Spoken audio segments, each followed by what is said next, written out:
This is VOA News. Reporting by remote, I'm Joe Ramsey. Australia's largest city, Sydney, entered a 2-week lockdown Saturday to contain a sudden coronavirus surge, and Russia's St. Petersburg announced a record death toll as several European countries lift restrictions this weekend despite the global spread of a highly contagious COVID-19 variant. Vaccination drives have brought down infections in numerous, mostly wealthy countries, but the rise of the Delta variant, which first emerged in India, is raising fears of new waves of a virus that has already killed nearly 4 million people. Bangladesh announced a new national lockdown starting Monday over the variant, with offices shut for a week and only medical related transport allowed. New Zealand, citing multiple outbreaks in Australia, announced Saturday a 3-day suspension of its quarantine-free travel arrangement with its larger neighbor. Sydney's new restrictions apply to some 5 million people, along with hundreds of thousands of others living in nearby towns.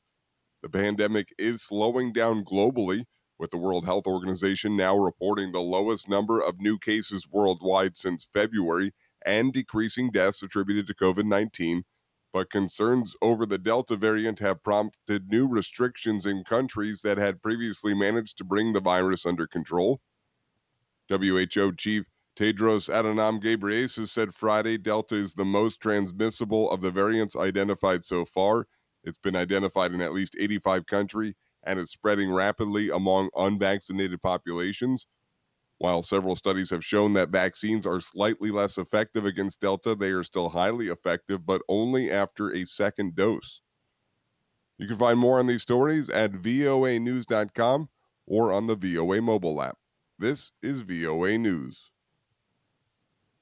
A 2018 engineering report said that the oceanfront condominium building that collapsed this week near Miami had, quote, major structural damage to a concrete slab below its pool deck that needed extensive repairs. The report was released by the city of Surfside as rescuers continue to dig through the rubble Saturday.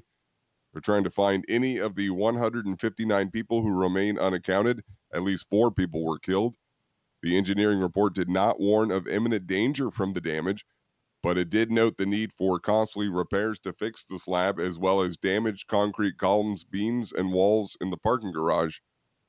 A report 3 years ago. Thousands of worshippers trudged up an active Indonesian volcano Saturday to cast livestock and other offerings down its smoldering crater in a centuries-old religious ceremony. Every year, people from a tribe gather from the surrounding highlands to throw fruit, vegetables, flowers, and even livestock such as goats and chickens into Mount Bromo's crater as part of a festival. A long line of worshippers, some with goats slung across their backs, made their way to the top in hopes of pleasing ancestors and Hindu gods and bringing prosperity to their communities. The month-long festival dates back to the 15th century. Investigators are looking Saturday for a motive behind an attack in the German city of Wurzburg, where a man armed with a long knife killed 3 people and wounded at least 5 others, while authorities praised passerbys who tried to stop the assailant. Police said 2 of those hospitalized remain in life-threatening condition Saturday. The suspect, the 24-year-old Somali, was shot in the leg by police and arrested after the Friday afternoon attack in the southern city's downtown area.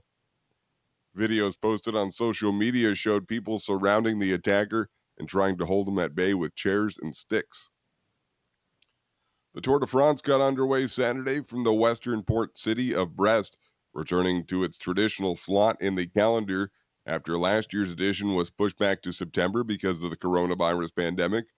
Gray weather did not deter fans as hundreds of spectators lined the streets as riders started their 3-week trek across France.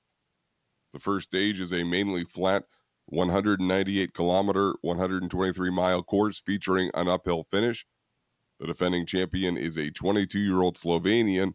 He's also the favorite to hold the title he claimed last year, becoming the second youngest champion in the history of the race. You can find more on these stories and the rest of the day's news at voanews.com. You can also follow us on the VOA mobile app. Reporting by remote, I'm Joe Ramsey, VOA News.